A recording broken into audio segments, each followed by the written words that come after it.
Have you got a weird fascination with North Korea, but you're too much of a wimp to step inside the Hermit Kingdom? Same here, but you don't need to risk your life. You can see it all. Guard towers, propaganda, eerie silence, and in some spots, even float into North Korean territory.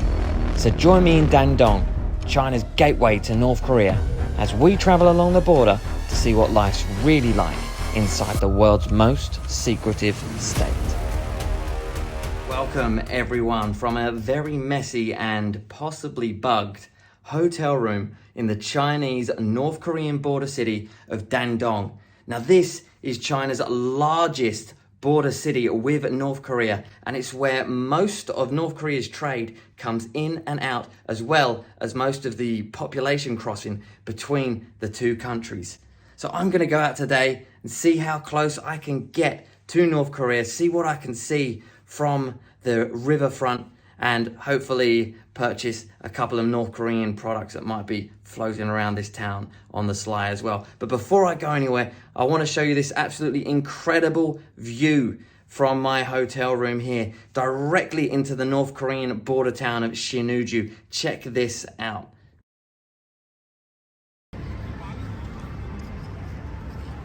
Well, we're down here now on the banks of the Yalu River, staring straight across into Shinuiju, where the first thing I can see is a North Korean water park.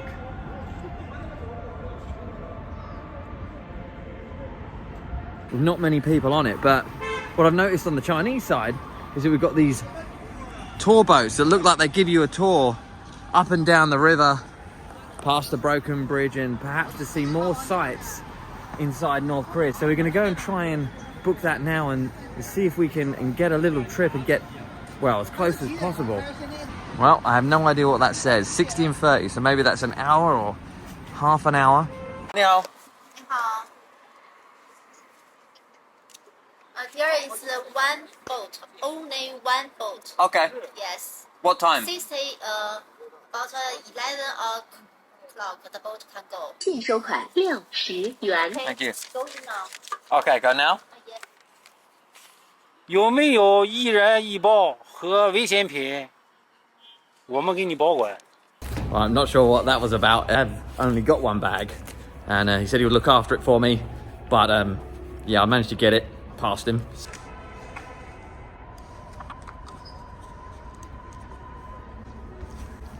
There's not many people around. 谢谢. Well, to be honest, I would feel a little bit more comfortable if there was a few more Western tourists around. In fact, there's not even too many Chinese tourists about. But saying that, what you're going to do, there's not many river cruises going around the North Korean river in front of China. So, yeah, this is the vessel we will be getting on. There are a few people on it already, a few Chinese people. So we'll check that out. Looks like a good boat, at least.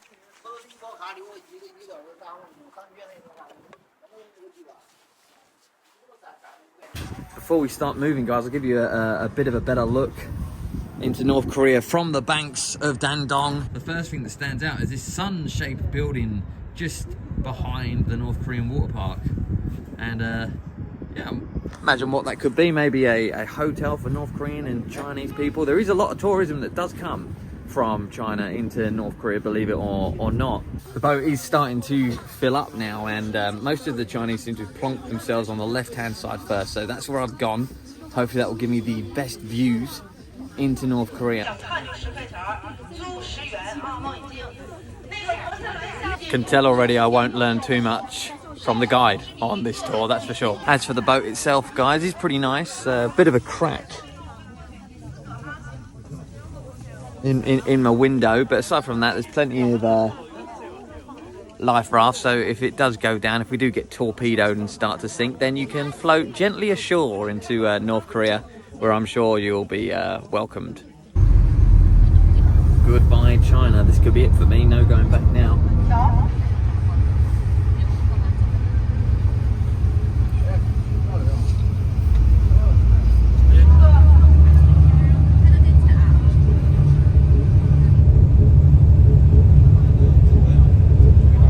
Get a really good view broken bridge there where it was blown up halfway by the Americans during the Korean War.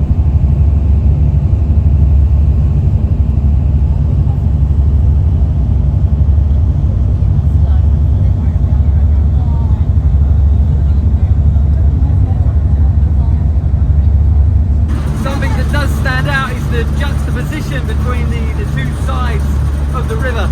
We've got New Dandong over here with all its modern buildings and architecture and state-of-the-art tower blocks, apartment blocks. And then we look at the other side.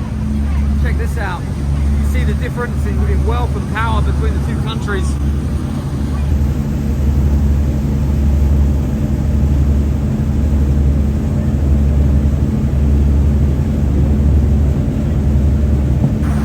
Just industrial units and dilapidated Soviet-style apartments.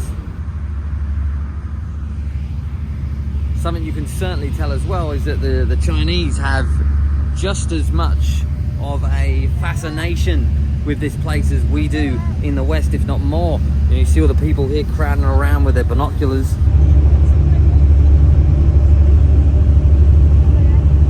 Not sure if you'll pick up much audio here because I'm right near the engine, but in front of me there seems to be a lot of people working, digging.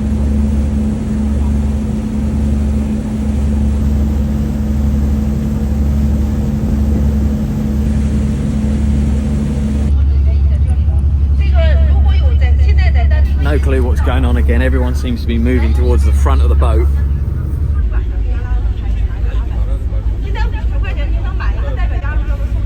Tour guides are selling North Korean banknotes. Yeah, back in the day there was a lot of smaller cruises on this river, completely open top, where North Korean boats would come and board your boat mid-river to sell you products from North Korea, such as cigarettes, banknotes, souvenirs, that sort of thing. But I don't see any of those industries still remaining. Also not seen any North Korean boats out there on the Yalu today. All right, back on the Chinese side of the border. A little bit of a relief, I'm not gonna lie. Now we're off to see some more of the North Korean sites that Dandong has to offer, including the partially destroyed broken bridge. I guess the clue's in the name. I didn't have to probably explain that, did I?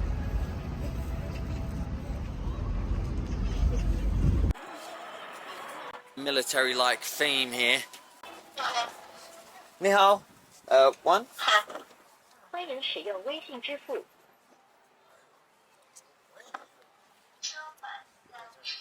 Right in front of the broken bridge, we've got this large carved statue, this patriotic monument of Commander Peng of the Chinese army as he brings troops over onto the North Korea side to defend the North Korean peninsula. Overall, 260,000 soldiers from China crossed over into North Korea during the North Korean War to help the North Koreans defend the area against the United States, who were there trying to prevent the spread of communism across the world at the time.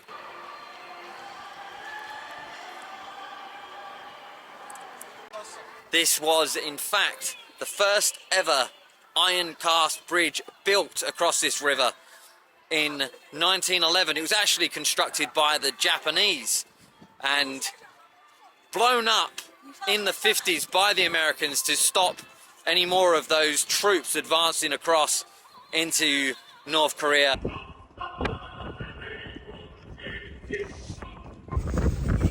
As I walk along the broken bridge that used to join China and North Korea, I'm met with the sounds of Chinese Imperial Army music being played across the entire bridge, blaring out from speakers above me, which also hold these security cameras that double check that you're not doing anything dodgy, I guess, or something that maybe they don't approve of.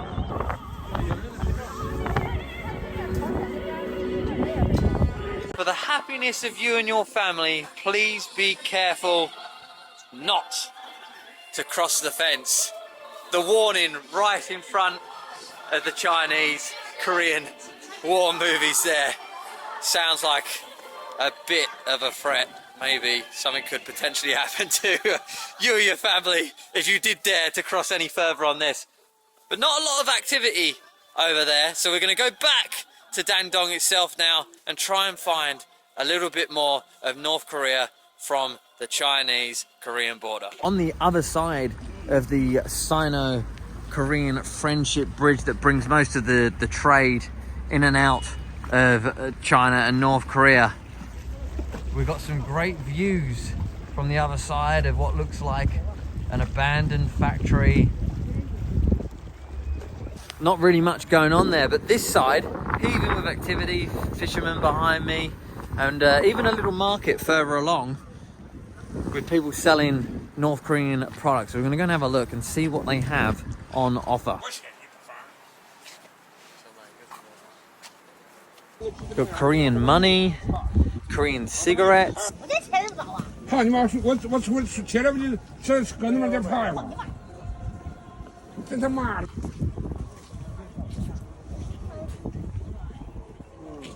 up to what looks like a main market area now. Lots of toy guns and bombs and military-like things. A lot of the stuff here is Chinese products. We've got some cigarettes from North Korea. Quite beautiful designs. Ni hao. Ni hao. Oh, Korean money, Kim Il-sung and the family, the Kim dynasty there.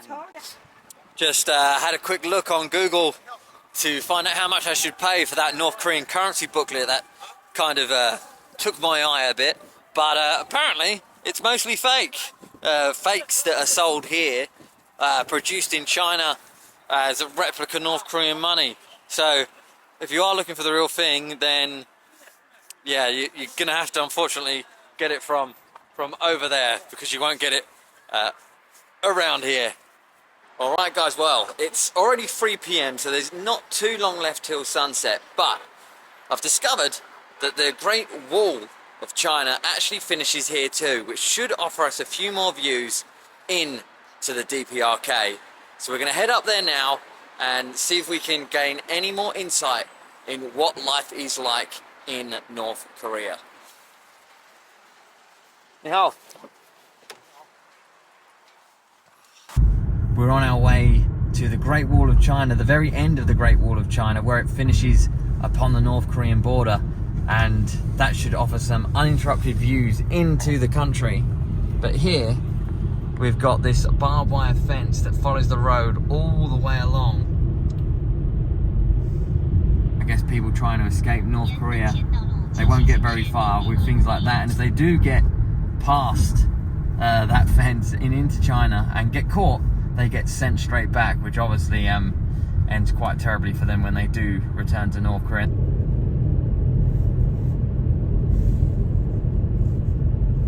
Okay, well, we've got here to the Hushan Great Wall, the most easterly point of the Great Wall of China, and where it ends. But as you can see, it's closed.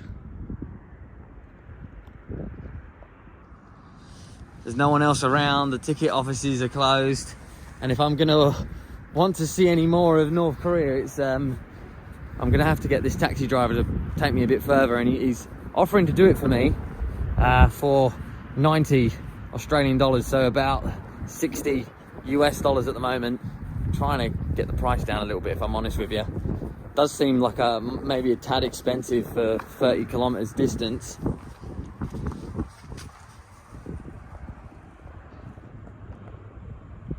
Taxi driver here, ni hao. Hello. Hello.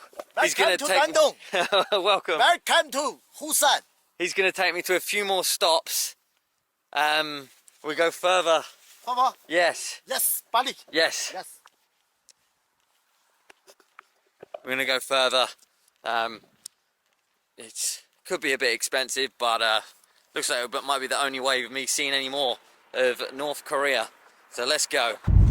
So a bit of a change to the plans. We are driving past what is parts of the Great Wall of China now. But my taxi driver, he's taking me on a little tour to what he says are the best views of North Korea that you can see from this province. Okay, so boss man taxi driver is taking us here. This is the closest point between the two countries, apparently, and the women's soldier barracks up ahead. If the translator app is telling me correctly, that fence there is North Korea. So right now they're definitely watching me, and pretty damn close, uncomfortably close, more like.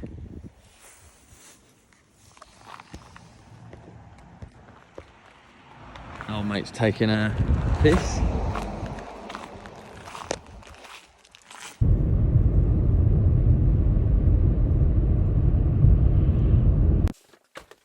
Oh, all right, so we stopped off. This is the closest Chinese village to North Korea. In terms of distance, it's just over there. We're going into the shop now. 这里是离朝鲜最近的地方。谢谢，谢谢。你好，你好。看看，这边是朝鲜酒。We've got Korean goods, or gold and jewelry. 不能拍照啊。 We're back. It was all Chinese trinkets, or Korean trinkets and things that I don't really, I don't need or want. Bracelets, jewelry, gold. So we're out of there. They wouldn't let me record because they do obviously have a few bits that are smuggled across. But the only thing that I really knew or could identify that was properly from North Korea was perhaps the cigarettes. The village that we were just driving through is the closest village, the closest Chinese village to North Korea. And it's nicknamed North Korean Village, the taxi driver tells me, because the amount of Chinese people, migrants that have basically come here and are sort of living and hiding out in that village is basically one of the first places to go to. But he did say they're here in secret, although, I mean, if you are going to be here from North Korea, then you'd kind of expect that this is the kind of place you would be found. It's a bit obvious, really, right next to the bloody border fence. They can fucking see you. Alright, we're on a little bridge now, crossing, hopefully not into the DPRK. That is North Korea straight ahead, but we're on like a little island between the two countries now. We've arrived on the Dandong Tower Island that separates North Korea and China, and we're entering on what is the original broken bridge, what was the original bridge between the two countries where most of the troops crossed. 这里是离朝鲜最近的，你能看到朝鲜的自然风光。 Okay, so this is the closest you can get to seeing North Korea, this bridge. 真正意义上的鸭绿江抗美援朝的渡江地，70%的部队都是通过这座桥进入朝鲜的。 So saying this bridge is the truest sense you can get for the war against the Americans. They call it the war against American aggression to save Korea. In front of us is the original broken bridge where 70% of the troops that came across from China to defend Korea against America during that war crossed. And it's the closest basically you can get to North Korea, so he says. So we're gonna get to the end here, and you can see it's a very old iconic bridge. Cost just $7 to come onto this, and we're basically walking towards North Korea now. The end of the bridge, just around 100 yards, is North Korea. We can see that in front is a hospital, and then we've got a fire burning in the background there, and a bridge that goes over to another army barracks over in that corner. There are people here moving around. A very old car going past and someone walking. And Another person on their bicycle.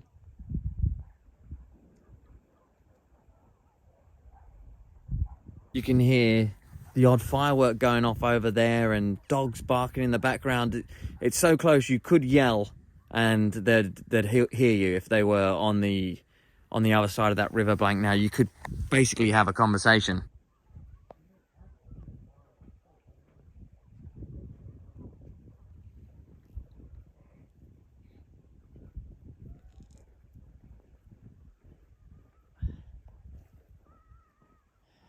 You do get the impression that this place is just so totally fucked in a war. I mean, I know they're doing the best they can, but you know, that's the army barracks there. That, you know, it looks like a farmhouse, really.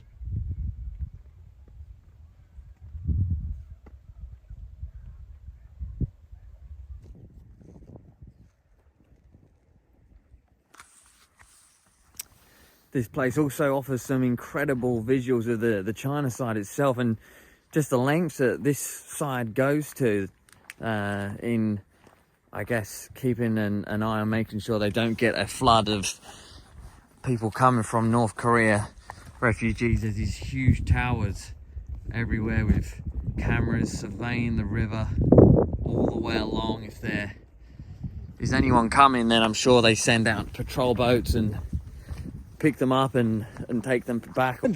Oh, so this tank and this plane were used in the defense of Korea during the Korean War, and the taxi driver tells me they were considered to be the most advanced weapons at the time of the Soviet Union. This tank here is pretty much something they're extremely proud of to have had and operated. I guess it must have been donated by the Russians. And this plane here in the 50s was as good as it got in terms of state-of-the-art equipment. Traveling to Dandong gave me an authentic glimpse into the DPRK that you just don't get from the South Korean border or even on a choreographed tour. I saw a country frozen in time, silence, stillness, and the shadow of control. It gave me a clear sense of life inside the Hermit Kingdom, and it felt more like a prison than a nation. So, if you found this video interesting and haven't already, consider subscribing, as there's more of the world's strangest places on the way.